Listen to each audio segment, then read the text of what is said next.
There's a certain stillness to betrayal before you realize it's happening. It's like the quiet just before a storm, when the sky hasn't turned dark yet, but the air feels heavier, thicker, as if it already knows what's coming. That's how it felt the week my wife told me she was going to a wellness retreat in the mountains.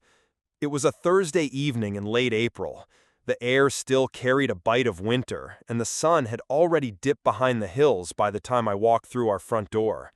The smell of chamomile tea lingered in the kitchen, hers, not mine. I've never been a tea guy. She was sitting at the table, her laptop open, scrolling through a page with muted colors and pictures of women in yoga poses against misty backdrops. The words Mindfulness Escape Retreat floated across the screen in pale gold script. "Look at this," she said, without looking at me. Her tone was light, rehearsed almost, like she'd already had this conversation in her head a dozen times. "I'm thinking of going here next weekend. It's in the mountains, just a couple hours away. They do meditation, spa treatments, all that." I remember nodding slowly, my jacket still hanging off one arm. "By yourself?" I asked. She shrugged, still scanning the site. "It's better if I go alone. Clears the mind. It's about reconnecting with yourself." The way she said it, reconnecting with yourself, should have set off alarms. But I didn't want to be that guy, the overbearing husband who turns every little thing into suspicion.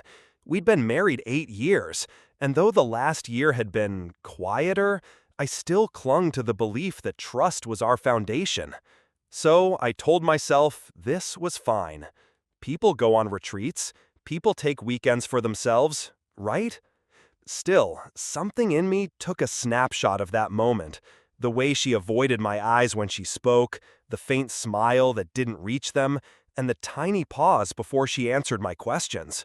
The days leading up to her trip were oddly uneventful. She packed light, a single rolling suitcase, a tote bag, and her ever-present phone charger. She didn't ask me to drive her, said she wanted to enjoy the drive on her own. Friday morning, I stood at the kitchen window, watching her back the car out of the driveway. She waved, half-heartedly, before turning onto the street. The sound of the tires crunching over gravel faded, and for the first time in a while, the house was completely silent. At first, it was nice. I poured myself coffee, sat at the table, and scrolled through some work emails without her TV shows murmuring in the background. I told myself to enjoy it. A little space, a little peace. That night, she sent me one text. "Got here fine. The view is beautiful. Love you." I replied instantly. "Glad you're safe. Love you too." Hours passed without another word. And that's when the first small crack appeared. It wasn't a dramatic moment. No phone call from a stranger, no suspicious photos. Just a buzz from my phone while I was brushing my teeth. A push notification from our joint credit card account. Normally, I barely glanced at those. But this one caught my eye. The charge wasn't from some mountain retreat or cozy bed and breakfast. It was from a high-end rooftop bar in the city. $200, time-stamped just an hour ago. The city was not in the mountains, and she was not supposed to be anywhere near it. I stood there in the bathroom, toothbrush still in my mouth, staring at the screen. $200 for a solo wellness night? No chance. That's when the stillness inside me shifted. The air got heavier. And I knew something was wrong. I didn't sleep much that night. Not because I was picturing her in someone else's arms yet. I wasn't ready to go there. But because my brain wouldn't stop circling that one question. Why lie about where you are? It's the smallest things that start to rot a relationship. Not the big blow-ups, not the one-off fights. It's the little fractures, the half-truths, the carefully chosen words that avoid the whole picture. The next morning, I woke up earlier than usual. The house felt colder, or maybe that was just me. I made coffee, sat at the table, and stared at my phone. No messages. Normally, she'd at least send a good morning or a photo of some scenic view. That had been our routine for years. She liked sharing moments, even the boring ones. Now, silence. Around 10:15, another credit card notification came through. I tapped it open without hesitation. This one was a boutique clothing store in the same city where the rooftop bar had been. $462. A wellness retreat doesn't require a cocktail tab and a designer dress. I set my phone down and just sat there. The denial part of my brain was already working overtime, scrambling to come up with reasonable explanations. Maybe the retreat was near the city. Maybe she stopped there on the way. Maybe she met some old friend. But the explanations felt like duct tape on a sinking boat. By noon, I decided I needed more than speculation. I logged into our credit card account online and pulled up the last 24 hours of transactions. There it was, in black and white. Friday, 6:04 p.m., gas station, about 30 miles from home. Friday, 7:12 p.m., rooftop bar, city center. Friday, 9:03 p.m., rooftop bar, again. Friday, 9:45 p.m., another bar, 2 streets over. Saturday, 10:14 a.m., boutique clothing store. Not a single charge for the mindfulness escape retreat she'd sold me on. Not for lodging, not for spa services. The air in the kitchen felt stale. I opened a window and let the morning wind push through, but it didn't help. My stomach had that lead ball weight to it, the kind you get when you know something's wrong, but can't unknow it. I didn't call her. Not yet. I didn't want to hear whatever scripted answer she'd been preparing. I wanted facts, unfiltered. So I went back to the website she'd shown me, the one with the pale gold script and the yoga poses. I found a phone number buried at the bottom and called it. A cheerful voice answered, "Mindfulness Escape Retreat, how can I help you?" "Yes, hi," I said, trying to keep my voice even. "My wife is supposed to be staying there this weekend. I just wanted to check if she arrived okay." "Of course," the woman said. "Name?" I gave her wife's full name. There was a pause, some keyboard clicks, then, I don't see a reservation under that name. Are you sure it's for this weekend?" I hung up, before she could finish her follow-up. The stillness in me broke then, not into rage, not yet, but into something sharper, a clarity. She wasn't at a wellness retreat. She never intended to be. The only question left was, where exactly was she? When the truth starts to slip through the cracks, it's tempting to rip the whole wall down.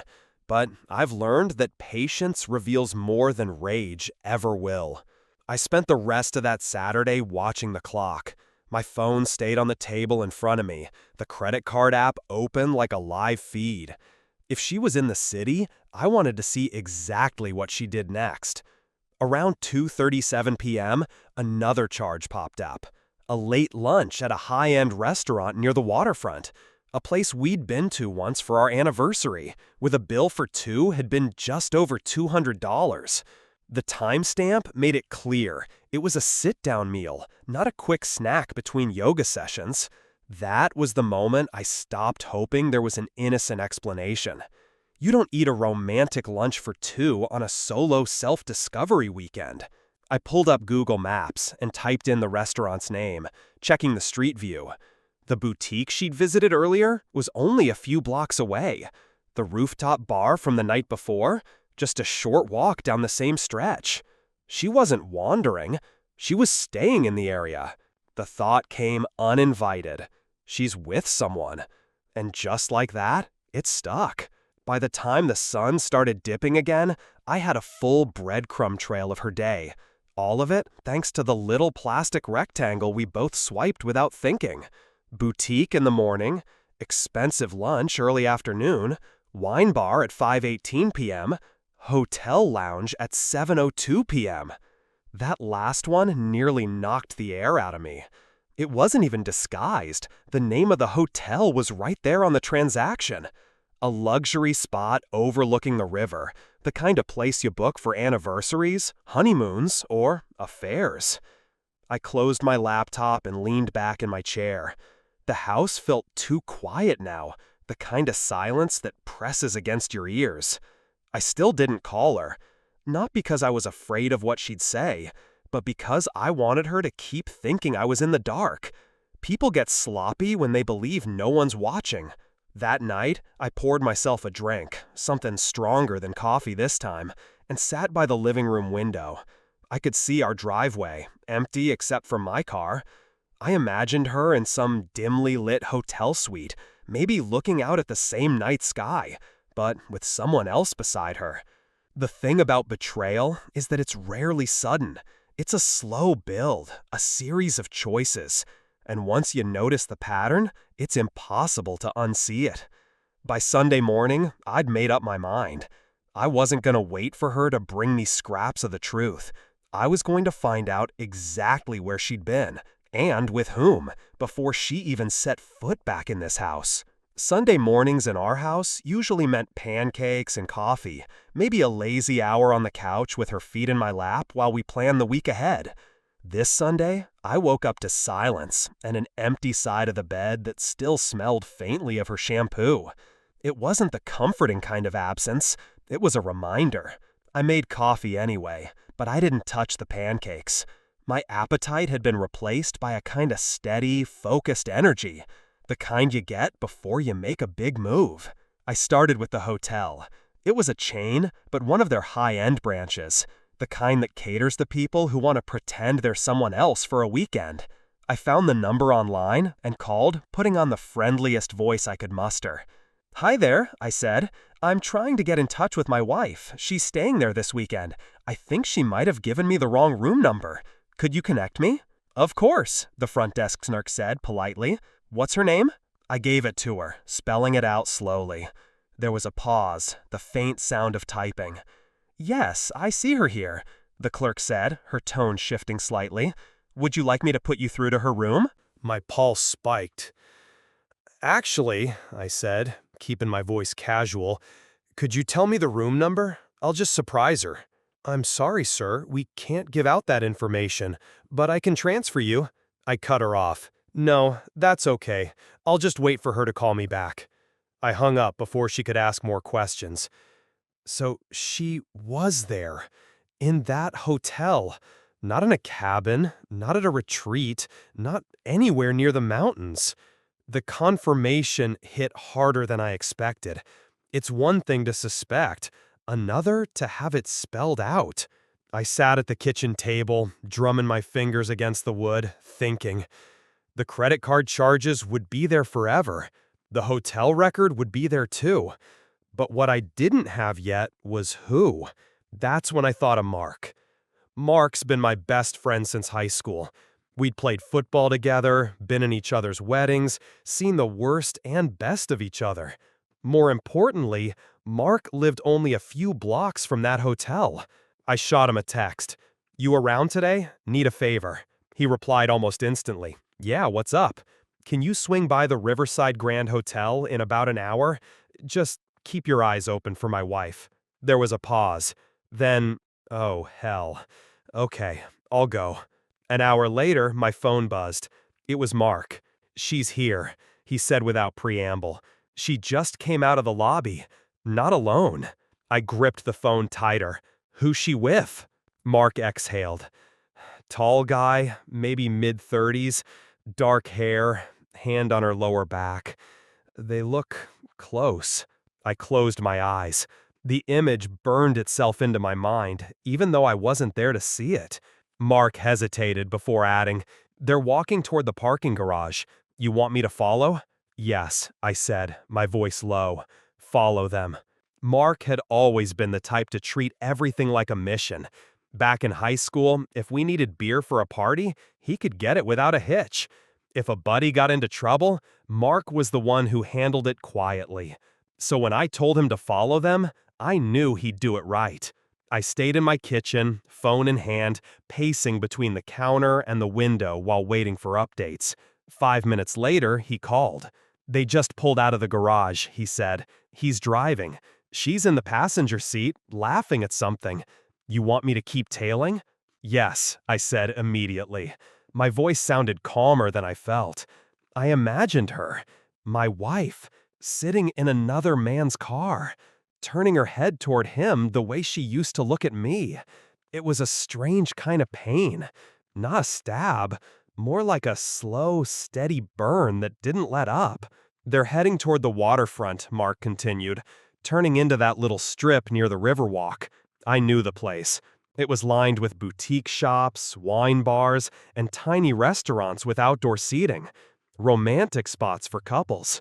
They just parked, Mark said after a pause. Now they're walking into the Blue Lantern Cafe. I'd been there once, years ago.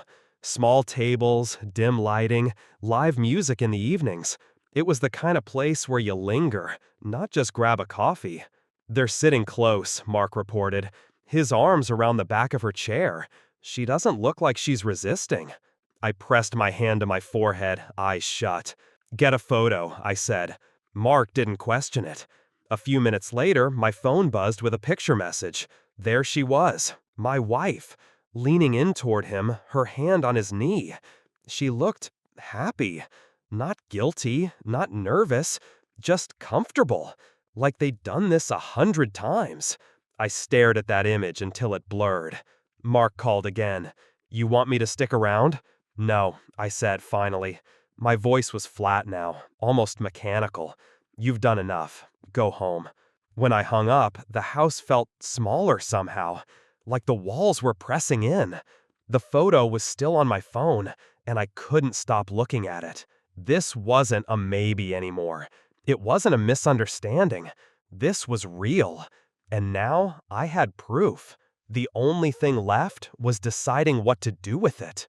Once the picture was in my hands, everything changed. Up until that moment, there had been room, however small, for doubt. But now, doubt was dead. I sat at the table, the photo glowing on my phone screen, and thought about all the different ways I could blow this up. I could drive straight to the cafe, slam the picture down in front of them, watch their faces twist. I could wait outside the hotel, catch them as they walked in. But the thing is, those moments are messy. They're emotional, impulsive, and they give the other person room to spin a story, to lie. I didn't want her to have space to wriggle out. I wanted her cornered. So I decided to wait. Let her think she'd pulled it off. Let her walk back into our home like nothing had happened. And then I'd lay the truth in her lap, clean, undeniable, inescapable. The rest of Sunday crawled by. I didn't bother checking the credit card app anymore. I already knew where she'd be, what she'd be doing. Every time I pictured her in that hotel room, the anger flared again, but I forced myself to keep it on a low simmer. That night, I slept maybe 2 hours. I kept running through scenarios in my head, what she'd say, how I'd respond, whether I'd raise my voice or keep it ice cold. By Monday morning, I had my plan. She was supposed to be home by noon. I'd be here waiting. Everything I'd collected, the credit card transactions, the retreat phone call, the hotel confirmation, and that photo from Monarch would be ready. At 11:47, I heard the crunch of tires in the driveway. My heart thudded once, hard. Through the window, I saw her step out of the car. She was wearing a different outfit from the one she'd left in, a dress I'd never seen before, probably from that boutique. Her hair was done, makeup fresh. She walked up to the door, and I could see the faint smile on her face, like she'd just had the most relaxing weekend of her life. I waited until she came in, dropped her bag by the couch, and turned toward me. "Hey," she said, her voice light, casual. "Miss me?" I just stared at her for a long second. My phone was on the table between us. The photo, pulled up, face down for now. "Oh," I said, finally, "you have no idea." She set her purse down and walked into the kitchen like it was any other Monday. "I'm starving," she said, opening the fridge. We didn't have much to eat at the retreat, just smoothies and salads. I could use something real. I leaned back in my chair, arms crossed, just watching her. She didn't notice at first. She was too busy rummaging through leftovers. "How was it?" I asked, finally. She turned, smiling faintly. "Peaceful. Exactly what I needed." The words landed differently now, almost insulting. She wasn't describing a weekend of yoga and meditation. She was describing a weekend in someone else's arms. "Funny," I said, my tone flat, "because when I called the mindfulness escape retreat, they had no idea who you were." Her head jerked up, the smile faltering. "What? Babe, maybe they made a mistake. I cut her off by sliding my phone across the table. The credit card transactions were open. Rooftop bar, boutique, waterfront restaurant, wine bar, hotel lounge. That's not a wellness retreat. That's a city vacation. She glanced at the screen, then back to me. Her mouth opened like she was about to launch into a story, but no words came. "Want to explain?" I asked, "or should I keep going?" Her eyes flickered, that tiny, almost imperceptible shift people make when they're searching for a lie. "It's not what you think," she said, finally, the classic line. I almost laughed. "Then by all means, tell me exactly what it is." She looked away, toward the counter, like maybe the right words were hiding there. "I met up with an old friend. It wasn't planned. We just caught up." I leaned forward, resting my elbows on the table. "And you caught up at a $400 clothing store, a romantic restaurant, and a hotel?" Her jaw tightened. "You're twisting it." "No," I said, my voice low now. "I haven't even started." She was still standing by the counter, arms crossed, that defensive stance people take when they feel the walls closing in. I reached for my phone, swiped away from the credit card app, and opened the photo Mark had sent me. I set it on the table, screen up. "Come here," I said. She didn't move. "What is that?" "Proof," I replied. She hesitated, then stepped forward, leaning just enough to see the screen. Her eyes landed on the image. Her, sitting close to the dark-haired man, her hand on his knee, his arm draped casually across the back of her chair. Her face went pale. "You had lunch," I said, my tone almost conversational. "You smiled. You touched him.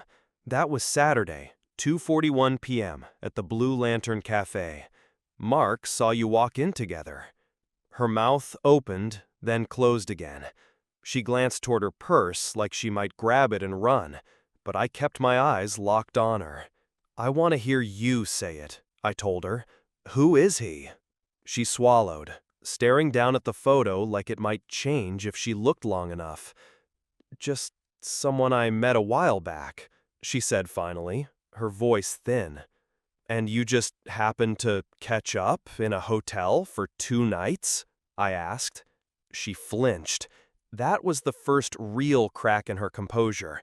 Not the fake confusion or the practiced calm, but something raw.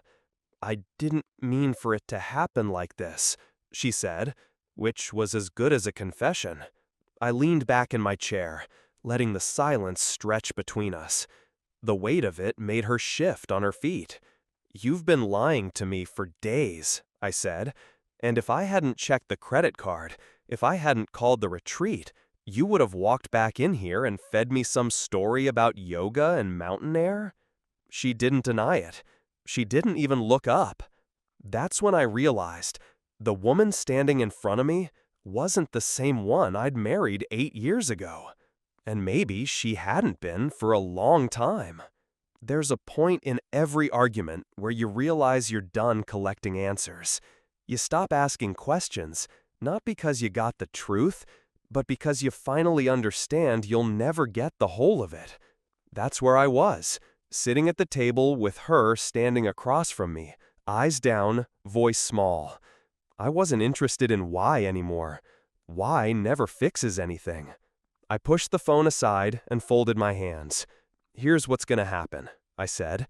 Her head jerked up, the defensive tone creeping back into her voice. "You're not even going to let me explain?" "You had 3 days to explain," I said flatly. "You chose to lie instead. Now it's my turn to talk." She opened her mouth, then shut again when she saw my expression. "I've already saved the credit card statements," I continued, "the hotel confirmation, and that photo, backed up in 3 different places." Her face tightened. "Are you threatening me?" "No," I said. "I'm making it clear you don't get to rewrite what happened here. Not to me, not to anyone else." I could see her mind racing, trying to calculate her options. Maybe she thought I'd throw her out right then. Maybe she thought there was still a way to spin it so she came out looking like the one who'd been wronged. "You're not staying here tonight," I said. Her eyes widened. "What?" "You heard me. You'll pack a bag and go wherever it is you've been going when you're not finding yourself." She stood frozen for a long beat, then turned and walked toward the bedroom. The sound of drawers opening and closing carried down the hall. I sat there listening to it, the same way you might listen to rain, steady, inevitable, and somehow distant. When she came back through with her suitcase, I didn't say a word. I didn't follow her to the door. I didn't watch her drive away. I just let the silence settle back over the house. Only this time, it didn't feel like something missing. It felt like something gone, that needed to be gone. The sound of the front door clicking shut was quieter than I expected. No shouting, no slammed doors, no thrown accusations. Just a clean break in the noise of our marriage. I sat there for a long time after she left, staring at the coffee cup in front of me. It had gone cold hours ago, but I couldn't bring myself to move. My mind wasn't racing anymore. It was oddly still, like the eye of a storm. When I finally stood up, the house felt lighter. Not happy, not yet, but the kind of lightness you feel when you take off a backpack you didn't realize was weighted down with bricks. I went through the motions, washed the mug, tidied the table, put my phone on the counter. And then, almost without thinking, I opened my laptop and started a new folder. Evidence. I dropped the credit card statements in first, then the photo from Mark, then a screenshot of the retreat's email confirming she'd never booked a stay.